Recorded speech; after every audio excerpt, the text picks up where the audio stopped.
আহমেদের যেন কোথাও ঠাঁই মিলছে না। সিঙ্গাপুর, মালয়েশিয়ায়, দুবাই এবং পর্তুগাল একেবারে 100% নির্দেশ যেটি রয়েছে যে একেবারে সুষ্ঠু এবং নিরপেক্ষ তদন্ত করা। আল্লাহু আকবার। এটা আমরা জানি বাংলাদেশ একটি নিষিদ্ধ দল, যেগুলো জামাত ইসলামী। বিপ্লব কুমার সরকার পৃথিবীতে খারাপের। আসসালামু আলাইকুম বন্ধুরা, সবাই কেমন আছেন? আশা করি অনেক অনেক ভালো আছেন। দেশ এবং প্রবাসে, দূরে এবং কাছে, যে যেখান থেকে আজকের এই ভিডিওগুলো দেখার জন্য প্লে করেছেন, সবাইকে আন্তরিক শুভেচ্ছা, অভিনন্দন। সুপ্রিয় দর্শক শ্রোতা, আমাদের পুলিশ কমিশনার বেনজির আহমেদকে চেনেন না? বাংলাদেশের এমন কোনো জনগণ নেই, এমন কোনো বন্ধু নেই, এমন কোনো বান্ধবী নেই, সবাই তাকে চেনেন কম বেশি। প্রিয় দর্শক, তাকে যখন চাকরিগত অবস্থায় ছিলেন তখন কিন্তু কেউ তাকে চিনত না, কারণ সে তখন তার দুর্নীতিটা বেরোয় আসছিল না।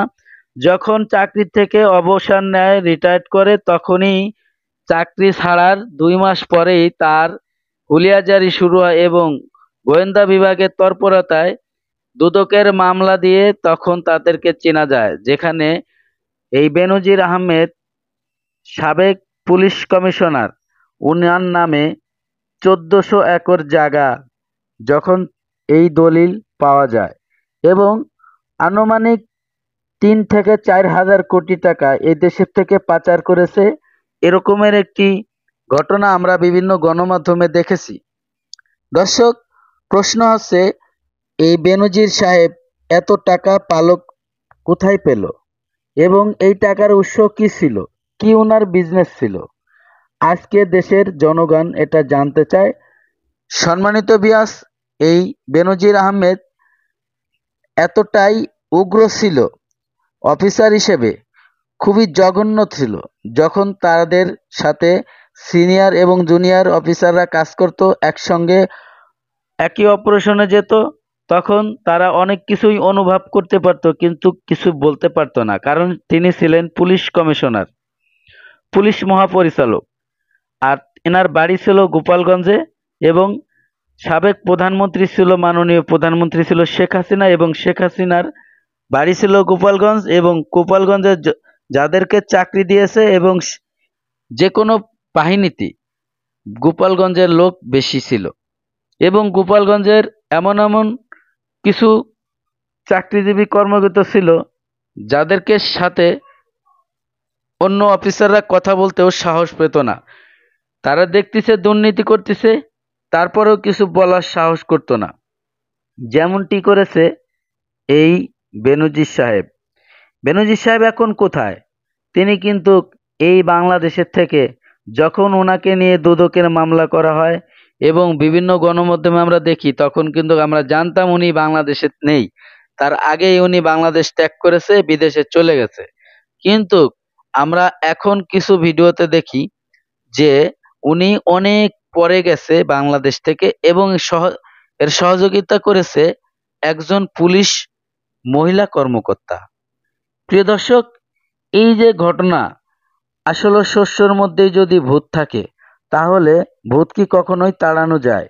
যারা দুর্নীতি থেকে নিরাপদ রাখবে সারা দেশের জনগণকে, তারাই যদি দুর্নীতি করে, তারাই যদি ঘুষ খায়। দর্শক, পুলিশের ঘুষের পরিবর্তন আমরা অনেকবার দেখেছি, তারা ঘুষের কোনো পরিবর্তন করে নাই। একাধিকভাবে বিভিন্নভাবে ঘুষের রেট বাড়াইতো, মেয়াদ বাড়াইতো। এভাবে প্রচুর পরিমাণের ঘুষ আদান প্রদানের কারণে এই বেনজির সাহেবের হাজার হাজার কোটি টাকার মালিক হয়েছে, এবং এই টাকাগুলো কিন্তু দেশ থেকে পাচার হয়ে গেছে। আর এই দেশের থেকে এই টাকাগুলো পাচার হয়ে যাওয়ার কারণে বিভিন্ন দ্রব্যমূল্যের দাম বেড়েছে এবং সরকার অর্থনীতি সমস্যায় সংকটে পড়েছে। আমাদের বর্তমান অন্তর্বর্তীকালের সরকার ডক্টর মোহাম্মদ ইউনূস স্যার এই কথাই বলেছে এবং আন্তর্জাতিক গণমাধ্যমকে এটাই জানাইছে। প্রিয় দর্শক, চলুন আমরা সেই চাঞ্চল্যকর তথ্য আজকের এই ভিডিওতে জানি, যে বেনজির সাহেব আরও কি কি করেছিল এবং তার কুকর কীর্তি। দুর্নীতিকে শিল্পের পর্যায়ে নিয়ে যাওয়া পুলিশের সাবেক আইজিপি বেনজির আহমেদের যেন কোথাও ঠাঁই মিলছে না। সিঙ্গাপুর, মালয়েশিয়ায়, দুবাই এবং পর্তুগাল ঘুরেও কোথাও ঠাঁই না পেয়ে এখন পরিবারের সদস্যদের নিয়ে বর্তমানে অস্ট্রেলিয়ায় অবস্থান করছেন পুলিশের সাবেক এই কর্মকর্তা।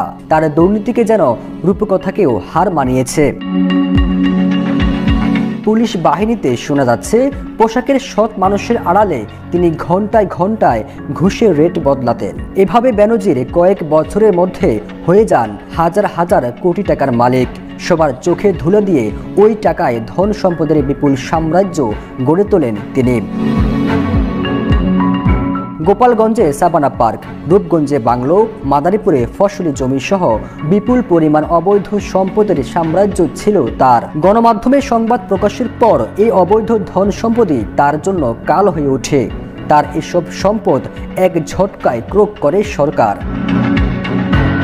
সুপ্রিয় দর্শক শ্রোতা, এতক্ষণে আপনারা যে ভিডিওগুলো দেখেছেন আশা করি হয়তো আপনাদের ভালো লেগেছে।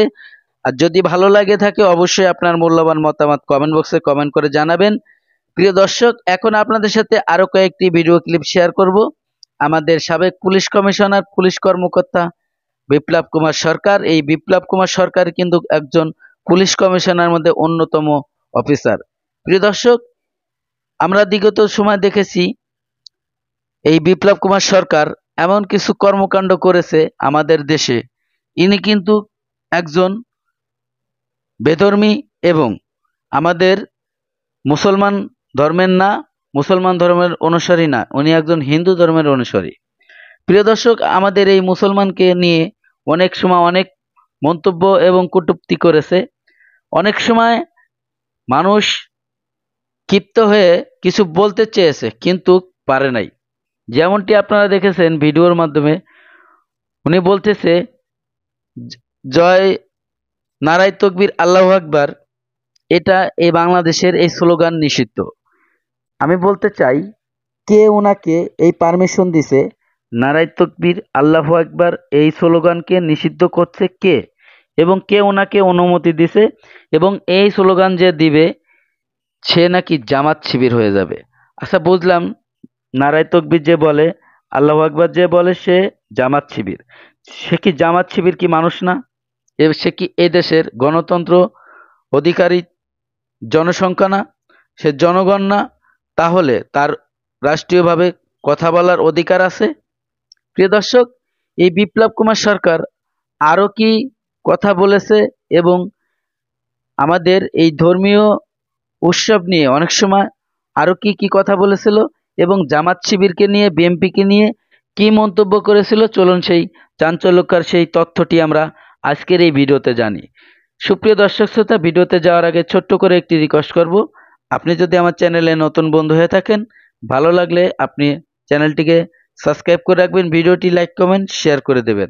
তো চলুন সেই গুরুত্বপূর্ণ ভিডিওটি দেখে আসি। আমরা কিন্তু রিমান্ডে এনেছি এবং তাদের কাছ থেকে আমরা গুরুত্বপূর্ণ তথ্য পেয়েছি।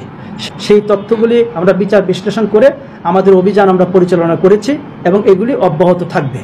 তবে আমি পরিষ্কারভাবে আমাদের বলতে চাই, সাধারণ কোনো ছাত্র ছাত্রীদের সঙ্গে বাংলাদেশ পুলিশ তথা ঢাকা মেট্রোপলিটন পুলিশের কোনো ধরনের কোনো বিরোধ নেই। সাধারণ ছাত্রছাত্রী তারা কিন্তু আমাদের সন্তান সমতুল্য। ও সাধারণ ছাত্রছাত্রীরা, আমরা ঢাকা মেট্রোপলিটন পুলিশ সাধারণ ছাত্রছাত্রীদের ব্যাপারে অত্যন্ত সংবেদনশীল। তারা একেবারে আমাদের সন্তান সমতুল্য। কাজে ছাত্রছাত্রীদের সঙ্গে পুলিশের কোনো বিরোধ নেই। আমাদের টার্গেট হচ্ছে যারা নাশকতাকারী, যারা মেট্রো রেলে আগুন দিয়েছে, যারা সেতু ভবনে আগুন দিয়েছে, এই ধরনের যারা নাশকতা করেছে, টোল প্লাজায় আগুন দিয়েছে, বিভিন্ন জায়গায় আগুন দিয়েছে, গাড়ি পুড়িয়েছে, আমাদের শত্রু হচ্ছে সেই জামাত শিবির চক্র যারা এবং বিএনপির যারা সন্ত্রাসী। আমরা তাদেরকে ধরার জন্য, যারা একেবারে ভিডিও দেখে দেখে, ফুটেজ দেখে দেখে আমরা তাদেরকে ধরার জন্য আমরা প্রাণপণে কাজ করেছি। পুলিশ কমিশনার স্যার যেদিন থেকেই এই ব্লক রেডের নির্দেশ দিয়েছেন, সেদিন থেকে পুলিশ কমিশনার স্যার কিন্তু এই দুটি শব্দের ব্যাপারে অত্যন্ত সতর্ক রয়েছেন।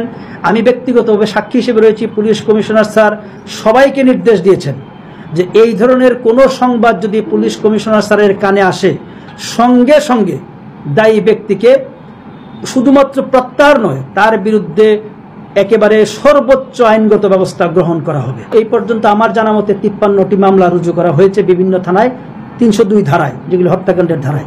এটার মধ্যে সাধারণ মানুষও রয়েছে, আবার পুলিশের পক্ষ থেকে বাদীও করেছে। সেইগুলির পুলিশ কমিশনার স্যারের শতভাগ